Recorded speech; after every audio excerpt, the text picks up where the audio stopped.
Fala aí pessoal, bom, no vídeo de hoje eu quero mostrar para vocês esse canivete da marca ANV, que no caso é o modelo A200, sendo que eu também quero comentar um pouco aí sobre o que é essa marca. Então a ANV vem na verdade aí da abreviação de Acta Non Verba, que vem aí do latim no sentido de agir ao invés de falar. Essa é uma marca que no caso então da República Tcheca, meu primeiro canivete então aí desse país, e é uma marca então que entrou em contato comigo, eu não esperava, uma marca que eu sempre achei bem interessante, com designs muito bacanas, eu já tinha visto bastante review gringo dessa marca, mas como é uma marca que hoje não tem revenda aqui no Brasil e no site deles eles também não enviam diretamente para o Brasil, eu não esperava ter um canivete deles tão cedo na minha coleção. Então eu podia escolher qualquer modelo deles entre canivetes e lâminas fixas, como eu uso mais canivete, eu decidi escolher por um canivete, e esse aqui foi o modelo que eu achei mais interessante.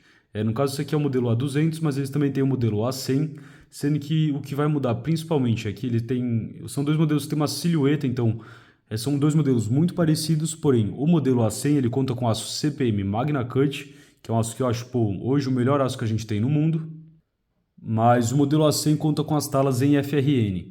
Eu vi alguns reviews que falaram que as talas em FRN eram um pouco mais molengas e tudo mais, então eu acabei escolhendo o modelo A200 por ser o modelo então com as talas em G10.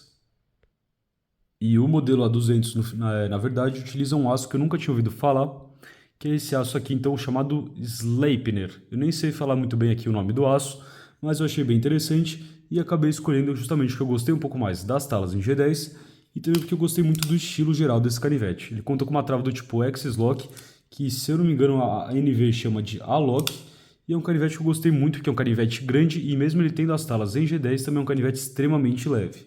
Então daqui a pouco eu vou mostrar para vocês em comparação ele com o Spyderco Manix 2 Lightweight.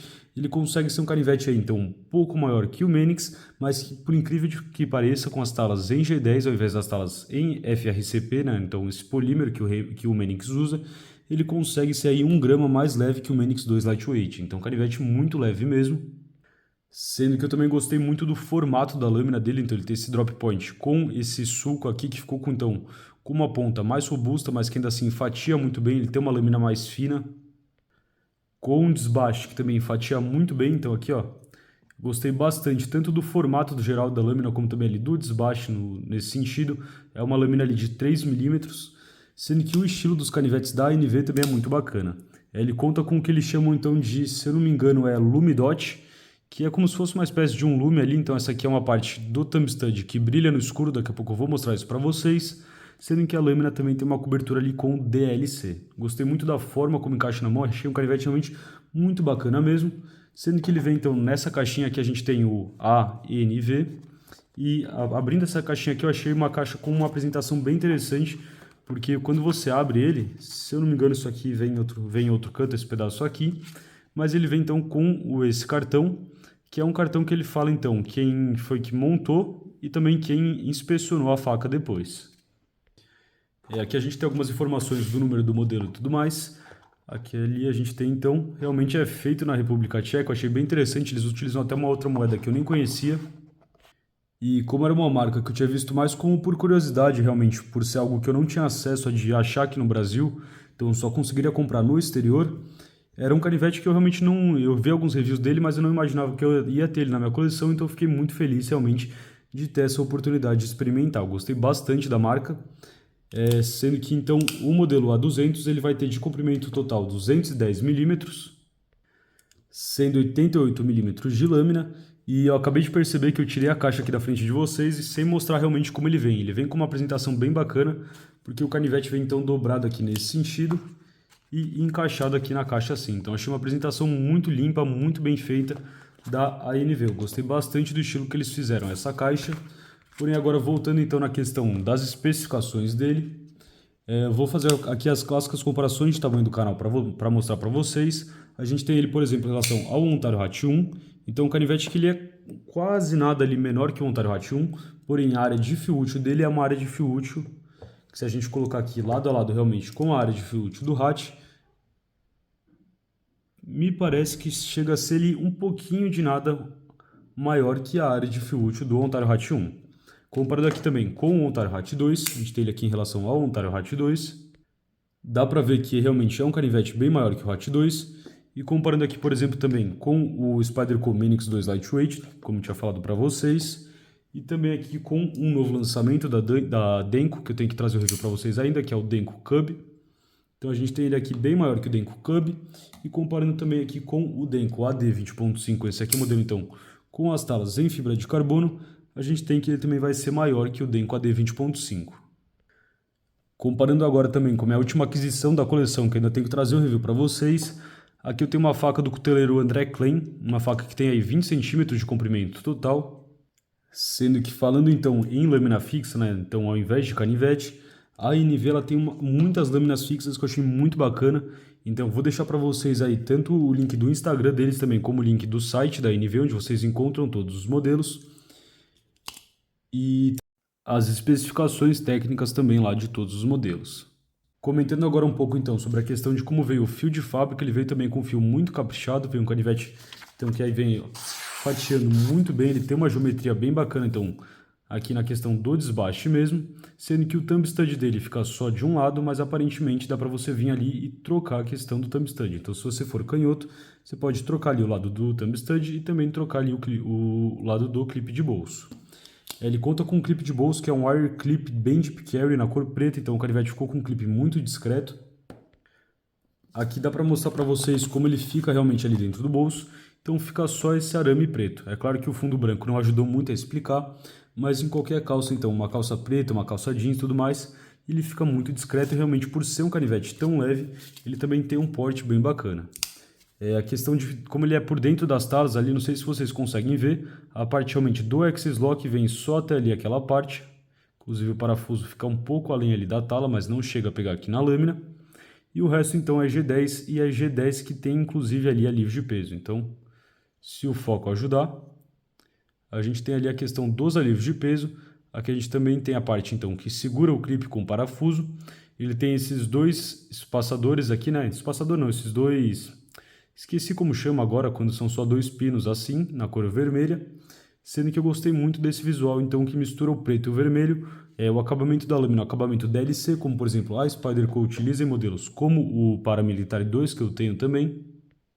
E então, do que eu conheço hoje, o DLC, então, que vem aí de Diamond Like Coating, é o tipo de revestimento preto, então preto, fosco, que resiste melhor ao uso, então, que a gente tem de melhor no mercado, realmente um canivete, que eu não diria que é um canivete de entrada, um canivete um pouco mais caro ali.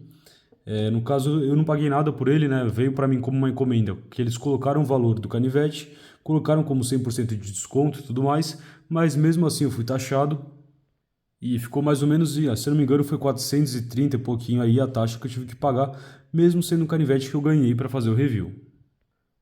Comentando um pouco então sobre a ação dele, ele utiliza washers. Aqui a gente tem uma foto então que eles disponibilizam lá no site da própria NV, onde dá para ver todas as partes, então todas as peças desmontadas do canivete.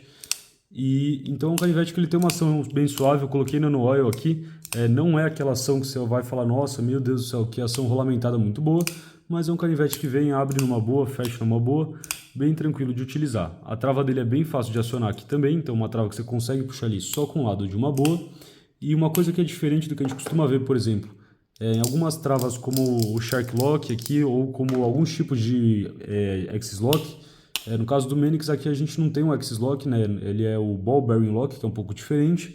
Então, alguns modelos, como por exemplo a gente tem aqui o Giant Mouse Nazca, quando eles têm esse tipo de trava, quando ele está fechado, você vem aqui e puxa a trava, ela já vai ali e também bate ali um pouquinho na lâmina. No caso, isso não acontece com esse modelo. Esse aqui é um canivete que você pode colocar, puxar a trava aqui até o final, que ela não bate ali na lâmina, mas é uma trava que eu achei bem fácil de utilizar. É uma lâmina que ela ficou então bem leve, por isso que ele não tem uma ação tão drop shut, não é uma ação como por exemplo a gente tem aqui com o Denko Cub. Quando eu falo Denko Cub também não é esse o nome, né? Esse aqui é o Shark Cub, mas o pessoal costuma chamar ele então de Denko Cub. E eu acabei pegando quando fui buscar o Giant Mouse Nazca, eu também peguei aqui alguns outros modelos. Então a gente tem aqui em relação ao PM2, que eu te comentei para vocês, que também conta com o DLC ali na lâmina. E aqui a gente também tem ele em relação ao Benchmade Grip Tilion. E nessa comparação dá para mostrar bem para vocês que mostrando aqui do lado do Cerakote da Benchmade, então essa lâmina mais preta, do DLC da Spyderco. No caso do DLC dele é um DLC que ficou um pouco mais ali, não ficou um preto tão escuro, ficou um pouco mais pro lado ali de um cinza, mas que ainda assim, na minha opinião, ficou muito bonito, combinou muito com o visual geral do canivete. Comentando então agora um pouco sobre a questão do peso desse modelo, se eu pegar aqui a balança, a gente tem então que esse é um canivete que ele vai pesar 81 gramas, sendo que se a gente pegar, por exemplo, o Spyderco Manix 2 Lightweight que eu tinha comentado para vocês antes, o Manix 2 pesa então aí 82 gramas. Se a gente pegar outros modelos, como por exemplo a gente tem aqui o Denko AD20.5 com as talas em fibra de carbono, que pesa 103, e se a gente pegar aqui, por exemplo, o modelo que pesa um pouquinho mais, no caso o modelo então Ontario Hatch 1, que está pesando aí cerca de 140 gramas. Então são canivetes que, embora eles tenham um tamanho parecido, a gente também já comparou a questão do comprimento da lâmina dos dois, o modelo então Ontario Hatch 1 vai ser cerca de quase 60 gramas mais pesado que o modelo então aí A200. E foi justamente pela questão do peso que quando esse canivete chegou ele me surpreendeu um pouco, porque ele realmente era maior do que eu imaginava. Quando eu vi 80 e poucos gramas ali, eu achei que era um canivete um pouquinho menor, mas é realmente um canivete aí um pouco mais comprido, mas que ainda assim é muito leve, muito confortável mesmo. Gostei muito do balanço geral do canivete. Sendo que as únicas duas coisas que quem sabe eu mudaria aí nesse modelo seriam a questão de colocar o thumb stud dos dois lados. Eu acho que esse aqui fica um estilo bonito e tudo mais, mas eu gosto de ter nos canivetes então a questão do thumb stud tanto de um lado como também do outro, para conseguir vir aqui e flicar com o dedo do meio, né? E eu também talvez mudaria um pouco a questão desse wire clip. Ele não é um clipe desconfortável, ele não é um clipe que atrapalha, por assim dizer, mas é um clipe que justamente por ser um clipe deep carry nesse sentido, comparando, por exemplo, com esse clipe aqui da Spyderco, o clipe da Spyderco se sente ele bem mais firme. Esse aqui é um clipe que ele acaba tendo ali, ó, um pouquinho mais de jogo. Então, quando você, às vezes, você está segurando o canivete, você sente um pouquinho desse jogo, mas depois que você acostuma com isso, também não tem nada de errado. É um canivete que eu achei que ficou com uma pega muito boa, muito confortável mesmo. Sendo que, comentando agora um pouco, então, sobre esse Sleipner. Esse aqui é um aço produzido, então, pela Bowler, sendo que a Bowler, por exemplo, é a mesma marca que produz o aço M390, que o Giant Mouse Nazca aqui utiliza. E é um aço que a gente não costuma ver com muita frequência, acho que somente a ANV e a Lion Steel utilizam ele atualmente com canivetes. E pesquisando um pouco, então, eu vi em alguns sites comentando que ele é como se fosse uma versão modificada aí do D2, então ele surgiu a partir do D2, sendo que aqui a gente tem uma comparação então entre esse aço Sleipner, o D2 e o aço 1070. Então, comparando ele ali um pouco com o D2, a gente consegue ver que ele tem um pouco menos de carbono, um pouco menos de cromo também, mas ele tem ali um pouco mais de molibdênio e um pouco mais de silício. Ele também tem um pouco menos de vanádio, e infelizmente achei pouca informação sobre testes práticos, então, sobre esse aço. Tem alguns lá no canal do Cedric, ainda que eu vou deixar para vocês também na descrição. Mas é um aço que ele, assim como o D2 também não é um aço inox, sendo que ele tem até um pouco menos ali que cromo que o D2, não é como, por exemplo, o aço 1070, que nem sequer tem cromo na composição. Eu sei que a adição de molibdênio, então, em conjunto com cromo, ajuda a melhorar a questão da resistência à oxidação, mas ali pela diferença considerável na questão da quantidade de cromo, então cerca de 8 para 12 aí em relação ao D2, eu imagino que seja um aço que tenha uma resistência à corrosão aí um pouco pior que o D2 sim. E inclusive se algum de vocês já pesquisou, já conhece um pouco mais sobre esse aço, também deixe aí na seção dos comentários, por favor. Sendo que pelo que eu pesquisei, o que ele vai acabar se sobrepondo um pouco em relação ao D2 vai ser então na questão aí da tenacidade. Um outro detalhe que eu também gostei bastante desse modelo foi o Sharpening Choil aqui para afiação, então aqui eles fizeram um ricaço que ajuda bastante ali na hora de afiar. Agora eu vou mostrar para vocês como fica a questão então do lume, então no escuro. Para isso eu vou apagar a luz. Então simplesmente vindo ali apagando a luz, não dá para mostrar muito bem para vocês. Se eu pegar aqui uma lanterna então e iluminar um pouco mais a questão ali do lume, dá para mostrar aqui para vocês como ele fica à noite. Então, com um pouco de luz mais forte, é bem legal, ele fica ali um pontinho então brilhando à noite. Eu achei um detalhe interessante. Comentando então agora sobre a questão dos parafusos que ele utiliza, aqui o parafuso do pivô, imagino que seja um parafuso do tipo T9. Então, se a gente pegar aqui o T5, 6, 7, 8, 9, lembrando que eu vou deixar para vocês na descrição também aí o link para a compra desse kit de bits que eu recomendo muito para vocês, kit de bits da Wiha, sendo que aqui o parafuso do pivô é um parafuso T9, o parafuso do clipe também me parece ser um parafuso tipo T9, então os parafusos do clipe eu imagino que sejam um parafuso do resto aqui do corpo, eu imagino que seja um parafuso então aí do tipo T6. Então esse é um canivete que utiliza aí parafusos T6 e T9. E eu quero aproveitar então para mostrar para vocês mais uma vez ele aqui com detalhes, então mostrar ele mais de perto para vocês, sendo que essa aqui é uma marca que eu espero um dia ver disponível aqui então nas lojas brasileiras. É uma diferença que a gente tem da versão do A200 para o A100 é que o A200 conta então aqui com o G10 com a textura nessa parte aqui de cima, enquanto o A100 conta então com o FRN com a textura nessa parte e essa parte aqui de cima lisa. Então tem essa diferença. Ele também tem aqui a questão do Axis, né? Então da trava que eles chamam na verdade de A-Lock, sendo uma trava que tem então ali um pingo, então uma tinta vermelha ali na parte de dentro. Eu acho que dá um visual bem diferente para o canivete. Eu também gostei bastante da questão então do, do da fonte que eles utilizam aqui. E sendo que eu até pausei aqui a gravação e fui confirmar para vocês esse símbolo aqui que parece um floco de neve ali do lado do aço, do Sleipner, é o símbolo que indica então que eles utilizam o tratamento criogênico, que é claro melhora a questão então do tratamento térmico no aço. Então eu fiquei bem feliz de ver isso, não tinha reparado nesse detalhe. Ali a gente também tem a questão da parte da República Tcheca. Sendo que então acho que para o vídeo de hoje eu já comentei para vocês o que eu queria falar sobre esse canivete, é um modelo que eu gostei bastante, bem diferente do que a gente costuma ver nas outras marcas.